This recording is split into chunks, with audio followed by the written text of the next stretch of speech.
C'est GLG et je vous souhaite la bienvenue sur cette nouvelle vidéo. Aujourd'hui, on va tester la nouvelle caméra sport de LG-Cam. LG-Cam est vraiment un des seuls réels challengers pour concurrencer GoPro et nous arrive avec une LG-Cam SG8 qui est déclinée en classique, en plus et en pro. Bah, nous, on a du bol, on a la version plus.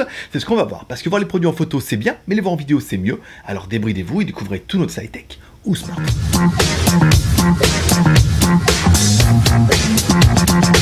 Allez, si tu ne le sais pas encore, JT Geek, c'est deux chaînes vidéo, ben oui, deux chaînes YouTube où tu pourras trouver GLG Reviews, que tu es en train de regarder actuellement avec des reviews de produits, et une autre chaîne qui s'appelle GLG Vidéo, où là, on parle plus de news high-tech, on fait plutôt des déballages Amazon, et on fait un live tous les soirs, du lundi au vendredi, à partir de 16h, ça s'appelle GLG Part en live, on y parle un petit peu high-tech, cinéma, vidéo YouTube, et puis on répond à vos commentaires, parce que vous avez plein de questions. Voilà, le lien est en haut et le lien est en bas, bien sûr.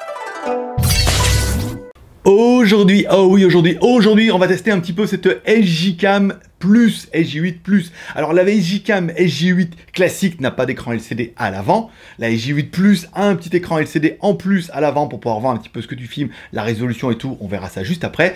Et une version Pro qui, elle, a simplement un processeur beaucoup plus puissant et qui permet de faire des enregistrements, par exemple, en 4K 60 fps. Ce que ne permet pas celle-là, elle peut aller jusqu'à 30 fps. Commençons tout de suite par le contenu de la boîte. La boîte, c'est une boîte LG-Cam, donc il y a quasiment tous les accessoires dedans. On retrouvera bien sûr un coffret pour qu'elle soit étanche. On retrouvera plein d'accessoires pour pouvoir le fixer sur ton casque de moto, sur ton vélo pour le guidon. Tu auras des autocollants, tu auras des sticks, tu auras des machins, des trucs pour courber et tout. Voilà, la boîte est quand même plutôt complète et c'est vrai qu'on appréciera quand même que d'origine, on ait autant d'accessoires. Ça permettra déjà de faire pas mal de choses. Et ensuite, bon, la caméra est compatible avec les accessoires GoPro, donc tu pourras en trouver beaucoup plus sur Internet. Allez, continuons un petit peu la taille de l'appareil. Bon, bah, la taille, tu auras bien compris que c'est un petit peu comme la GoPro, mais les anciennes, hein, GoPro 3 et GoPro 4, bien évidemment, avec une taille de 62,5 par 41 par 28 mm. Bon, bah, après, on est quasiment sur la même chose. Alors, ça ne rentre pas dans les boîtiers GoPro, bien évidemment, mais c'est à quelque chose près la même taille, tu auras bien vu pendant la vidéo. Allez, découvrons un petit peu notre caméra. En haut de notre caméra, on aura bien un bouton pour mettre en route et éteindre les vidéos ou prendre les photos.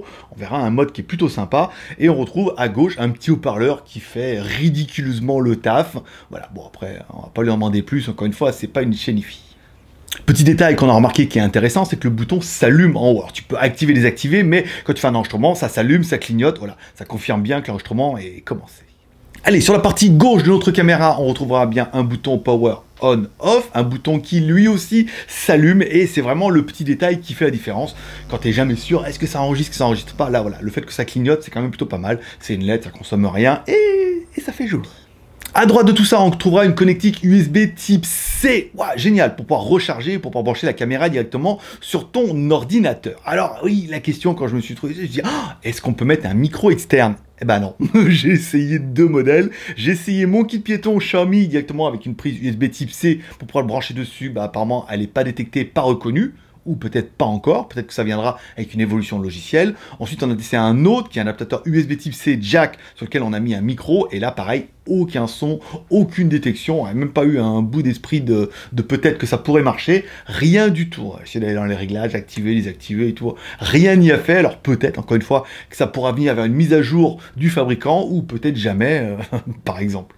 En bas de notre caméra, on retrouvera bien évidemment un pas de vis. Ça, c'est plutôt pas mal. Ça permet de fixer la caméra directement sur un trépied, sur un support, sur un Steadicam. C'est quand même plutôt pas mal. Ça évite de passer par le coffret étanche qui est pas exceptionnel en plus. Et ensuite, en dessous, on retrouvera un clapet dans lequel tu trouveras une batterie externe, enfin une batterie amovible surtout de 1200 mAh. Alors eux, ils annoncent apparemment une bonne autonomie de 100 minutes en 4K. 100 minutes, ça fait quand même 1h40, je trouve que ça fait beaucoup. Nous, on a tenu quand même une bonne heure en Full HD et tout, 1 heure, 1 heure et demie. Donc ça paraît cohérent. En plus, c'est une batterie amovible, tu pourras en acheter et les changer. Ça, c'est pas mal. À l'intérieur, tu pourras également changer la micro SD. Tu pourras en rajouter, en mettre les micro SD qui peuvent aller jusqu'à 128 Go. Voilà, c'est quand même plutôt une bonne chose et ça permettra vraiment d'éteindre la mémoire si tu en as besoin. À l'avant de notre caméra, on retrouvera un petit écran LCD de 0,96 pouces, qui est plutôt pas mal en fait, qui va permettre d'indiquer la résolution, le temps qui vient de s'écouler, le temps qui te reste, qui te donnera également le niveau de batterie. C'est vraiment le minimum, mais c'est quasiment indispensable aujourd'hui si tu veux filmer dans de bonnes conditions et surtout pas trop te stresser. Tu retrouveras également une petite LED en haut qui s'allume et qui s'éteint en fonction de si tu enregistres ou si tu n'enregistres pas. Encore une fois, un bon détail, c'est vrai qu'à 360, tu peux vraiment savoir si l'enregistrement a commencé et s'il est fonctionnel. On retrouvera bien évidemment à l'avant une lentille IMX 117, pas mal, qui permet de faire des enregistrements jusqu'en 4K 30 fps. Alors c'est un peu le modèle milieu de gamme, donc au niveau de la 4K on peut pas aller super haut, faudra se contenter du 30 fps. Si tu veux du 60 fps, grâce à notre processeur Novatec 96683, tu pourras faire par exemple des vidéos en 2,7K 60 fps, ce qui permettra de faire des ralentis au moins jusqu'à x2. Si tu veux monter au-dessus de ça, tu peux aller jusqu'en 1080, voilà, et là tu pourras monter à 120 fps. Donc ralenti x4. Là, c'est quand même bien. Et si vraiment tu veux quasiment faire du slow-mo, tu pourras mettre la résolution HD à 240 fps. Donc là, quand même, c'est vraiment... Après, ce n'est que de la HD, mais on monte quand même à 240 fps. Encore une fois, c'est une caméra milieu de gamme dans la gamme SJCam. Ah oui, à noter que dans les photos, tu peux également faire des photos en JPEG ou en RAW.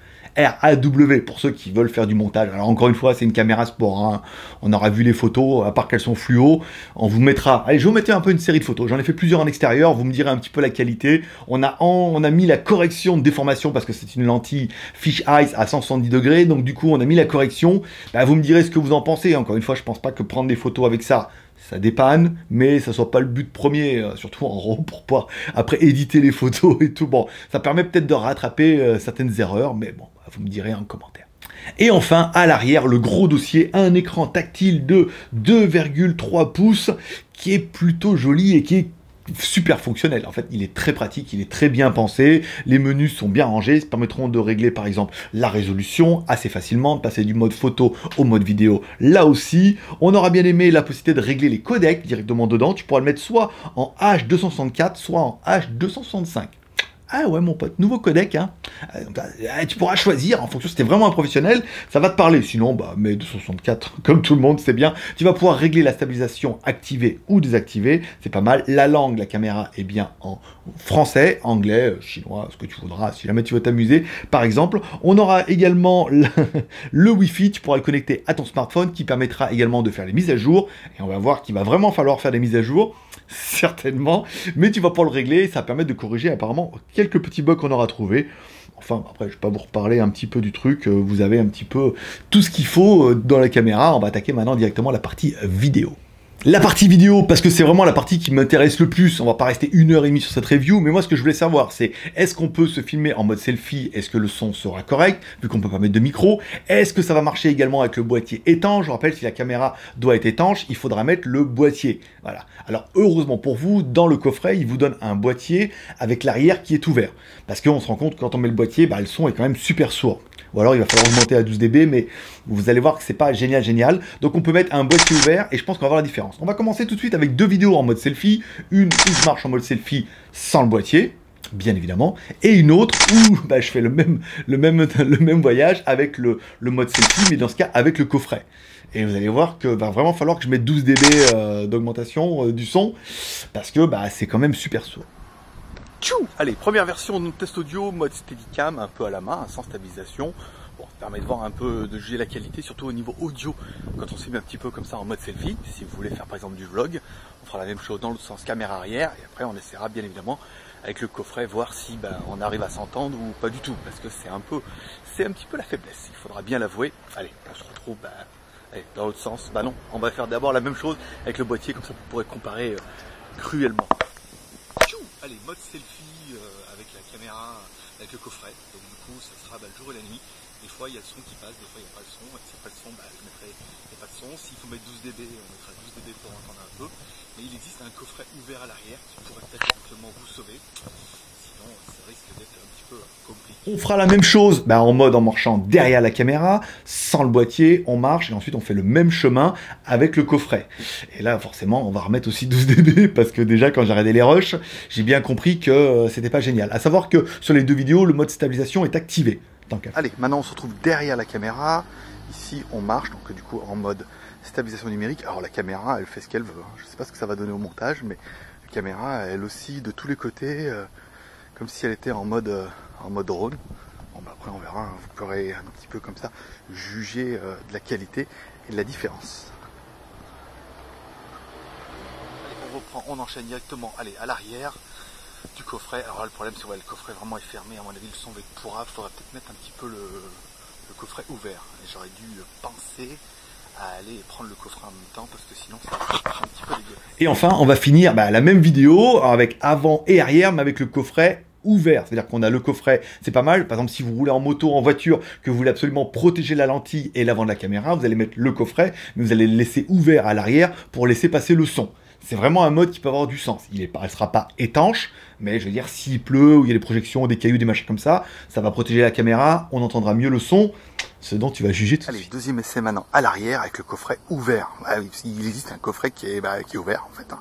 Simplement ce qui permet d'accéder à l'arrière, qui devrait vous permettre d'entendre un petit peu le son, ou pas. Ouais, on va essayer un petit peu maintenant en mode selfie, on va les enchaîner directement. Ici, est-ce que vous allez m'entendre? Est-ce que vous n'allez pas m'entendre? Est-ce que je vais plutôt retourner là-bas? Ouais, aussi. Pour tester un peu les différences de stabilisation, ce sera bien évidemment le test d'après, mais bon, ça permettra de juger comme ça en disant, coffret oui, mais peut-être coffret fermé ou coffret ouvert.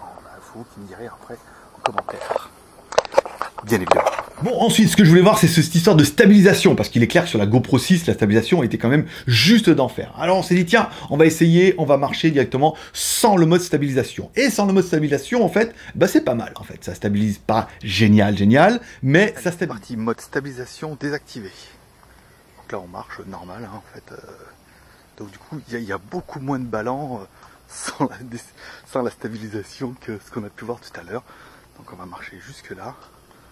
Sans stabilisation. Bon, après, voilà, c'est assez joli. Par exemple, ça permet de faire vraiment un vrai versus. Ensuite, on va activer le mode stabilisation.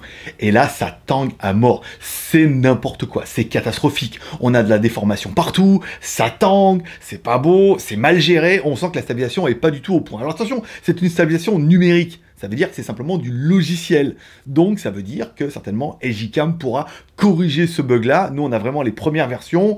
Elles sont très peu disponibles. Il n'y en a pas beaucoup qui sont... On a vraiment galéré pour en avoir une. Donc, du coup, ça se peut que ça soit vraiment les premières versions et que la stabilisation numérique soit améliorée après. Et là, c'est l'autre mode avec la stabilisation activée. Voilà, ça tangue de tous les côtés. C'est horrible. Je sais pas ce que ça va donner. Je sais pas si ça va donner au montage. Ah, c'est ouf. Ah, quand on l'active, mais c'est... Même moi j'ai le mal de mer en regardant l'écran. Alors après est-ce que ça compense pas? Est-ce que c'est plutôt un mode drone? On verra ça tout à l'heure. Du coup j'aurais également fait un autre mode avec, il y a un mode drone, je me suis dit peut-être avec le mode drone et sans la stabilisation ça pourrait le faire, et on mettra sans stabilisation et avec stabilisation en mettant le mode drone, et là aussi on verra que la stabilisation est quand même super mal gérée, ça stabilise rien du tout, ça tangue de tous les côtés, c'est dégueulasse, ça déforme et tout. Bon, encore on se rend compte que le mode sans stabilisation fait plutôt bien le taf, donc bon, en attendant qu'il y ait un correctif, ou pour ceux que ça intéresse, machin et tout, on essaiera de voir si sur le logiciel, sur les forums et tout, il y en a un, mais là actuellement, au jour où on le fait, j'ai mis sur le téléphone, il m'a pas fait de mise à jour, et au niveau stabilisation, c'est dégueulasse. Bon, si on devait faire un petit bilan de cette caméra, elle est très jolie, elle est très complète. Niveau hardware et software, elle est vraiment bien. Au niveau du package et tout, de la caméra, elle est fonctionnelle, elle est très bien pensée avec ses petits écrans LCD, ses petites LED qui s'allument de tous les côtés, sa batterie qui est amovible, son emplacement micro SD, sa possibilité de filmer dans différents modes. La caméra est quand même plutôt bien. À savoir que nous, notre modèle milieu de gamme est vendu environ 157 €. J'étais pas sûr, j'ai fait que je regarde. 157 €, parce que la première sans le CD avant fait moins de 100 €, celle-là fait 150 €, et du coup, celle qui fait un peu plus, machin, elle est un peu plus, environ au-dessus de 200 €, donc en fonction, on vous mettra le lien dans la description. Voilà. Donc c'est vraiment une très jolie caméra, très compacte, et si vous n'avez pas énormément de budget, que vous n'avez que 150 €, on va dire qu'on a une caméra qui est plutôt complète. Bon, au niveau des points négatifs, qu'est-ce qu'on regrettera? L'absence de micro. Oui, bien évidemment, parce que ça aurait été bien de mettre un petit micro externe. L'USB type C le permet. Est-ce que ça va venir avec une mise à jour? C'est possible, ils peuvent le faire. Est-ce qu'ils vont le faire? Ça, encore une fois, c'est une autre question. Bon, après, vous aurez remarqué, le gros point négatif, et c'est le truc, certainement, vous êtes en train de pousser, il va pas en parler, Bon, l'image est quand même pas terrible. Faut pas se mentir. L'image est qualité, mais alors qu'est-ce que c'est fluo? Waouh, dis donc, les joies et tout, je trouve que les couleurs sont beaucoup trop vives. Et ça, encore une fois, c'est un problème logiciel. Et à mon avis, le gros problème de cette caméra va être son logiciel de base. Est-ce que il faut absolument que je m'acharne avec EJCam en essayant de faire une mise à jour qui corrige ça ou attendre? Mais au niveau de l'image, on va dire qu'on est carrément sur un dessin animé. Les couleurs sont beaucoup trop vives, la pelouse est beaucoup trop verte. On est passé à côté d'un jeu, ça passait quasiment moi sur l'écran, et quand j'ai vu sur mon écran d'ordinateur, c'était carrément presque fluo.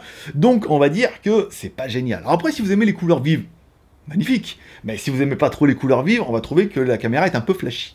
Ensuite, le gros intérêt, c'était cette stabilisation numérique qu'on avait vu sur la GoPro 6, qui était juste exceptionnel. Mais en fait, le prix de la GoPro 6 est aussi exceptionnel, à presque 500 €. Donc du coup, bon, on s'est dit, est-ce qu'on peut avoir un truc? Non, là, c'est complètement mal géré, c'est complètement dégueulasse. Ça floue, on voit dans les angles, ça fait des espèces de flou, machin, ça tangue, c'est dégueulasse. Donc du coup, il vaut mieux désactiver la stabilisation. Alors après, peut-être que sans stabilisation, il y en a peut-être une petite quand même en passive, et que leur mode de stabilisation est complètement buggé, mais il sera corrigé. Donc, on va dire que les points négatifs, on peut passer outre, désactive la notification, les couleurs vives, si ça te plaît, ça va. Si déjà tu commences à dire, voilà, attends un peu qu'il est mis à jour, on fera, là actuellement, nous on a déballé la caméra, on a fait la vidéo, et c'est vraiment ce que je peux vous dire en direct. Donc du coup, bah 150 €, soit tu vas dire, bon bah ça va, ça fait bien le taf, et il va y avoir des mises à jour, soit tu es complètement rebut, tu dis non, c'est nul, je veux pas du tout, et il n'y aura pas de mise à jour, donc n'achète pas. Bah, c'est un peu le délire. Donc si on va faire un bilan rapide, je suis un peu déçu quoi, parce que la SJ7 était vraiment bien. Là, la SJ8, j'en attendais beaucoup. Après, je vais vraiment essayer de m'acharner en faisant les mises à jour. S'il y a une mise à jour qui tombe, je vous mettrai un erratum en bas en disant, il y a une mise à jour, ça a corrigé pas mal de défauts, mais encore une fois, on fera pas de miracle hein, par rapport à une base, même si ça fait mieux. Si on corrige un peu les couleurs, que la stabilisation fait le truc, la base est quand même un petit peu là, hein, l'électronique, machin et tout. Bon, après, bon, vous me direz en commentaire, ça fera partie de vos 3R. Share en partageant ces vidéos sur les réseaux sociaux, Twitter, Facebook et Google+. Vous me laissez un commentaire en bas de la vidéo pour dire ce que vous pensez de cette caméra. Est-ce que en fait, tout compte fait pour 150 €, elle est très bien? Est-ce que pour 100 € vaut peut-être mieux la Xiaomi Mijia qu'on a déjà testé, sur laquelle on a eu quand même de plutôt bons résultats, surtout à 100 €? Ou est-ce que du tout, en fait, elle vous intéresse pas du tout et que c'est totalement nul à chier, que tout est nul et que rien ne vous convient et que je suis super déçu et tout, voilà. Bah après, c'est l'intérêt de faire des reviews. Si on fait pas des reviews, on peut pas savoir si c'est vraiment bien ou pas. Ou alors, on te fait une vidéo promotionnelle à la GoPro, on te corrige tout en post-prod et du coup, tu vas croire qu'elle est incroyable. Bah, alors qu'elle est comme ça, quoi, par exemple. Voilà. Alors, donc, si t'as aimé la vidéo, tu peux mettre un petit pouce en l'air. Si t'as pas aimé la vidéo, tu peux mettre un petit pouce en bas, par exemple, et tu peux me dire ce que t'as aimé dans la vidéo, ce que t'as pas aimé dans la vidéo.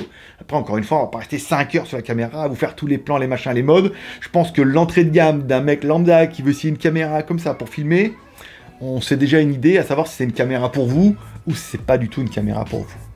Ben voilà, c'est tout pour aujourd'hui. En théorie, cette semaine, il ne devrait pas y avoir grand chose. Il devrait y avoir ça. Et après, nous, on part à Hong Kong. Donc, à mon avis, je ne ferai pas de tel directement à Hong Kong. Sauf si au niveau des pouces en l'air, au niveau du versus, je vous fais le Mi8 versus le MX2S. Donc, peut-être préparer les plans et je ferai le montage plus tard. Ça a l'air pas mal. Ça a l'air de commencer à monter un petit peu, par exemple. Donc, du coup, on sera plutôt tranquille. Sinon, on se retrouve tous les soirs du lundi au vendredi à partir de 16 h sur GLG Vidéo pour un GLG par en live en mode à quotidienne. Bah oui, par exemple. Allez, paix et prospérité. Bonne journée. Bye bye.